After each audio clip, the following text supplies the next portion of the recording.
still have with me trial attorneys Bridget Williams and Miguel Custodio. One thing I wanted to ask you, Bridget, is I think this is very interesting testimony. We hear this, Dr. Lewis. Remember, he is the first defense witness. He's on a deposition here, so he's not live, but he's talking about that the psychological distress, that's one of the underlying issues when you are treating Munchausen by proxy. So it sounds to me like he's trying to explain how the hospital came to this conclusion and why they really thought that Beata might have this syndrome. What are your thoughts? How is he coming across to this jury?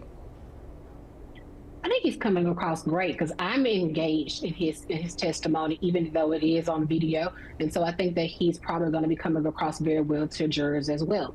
I think the defense is using this deposition and probably their entire case in chief to really talk about how the hospital had a responsibility and a duty to investigate and to do an evaluation whenever there is suspected abuse.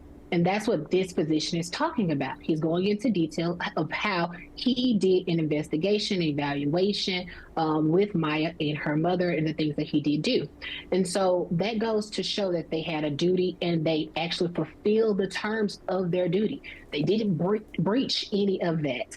And so once they did an evaluation and they felt as though there was some abuse, they reported that to the state. And then a judge made the decision that Maya's mother should be separated from her, not the hospital. A court of law made that decision.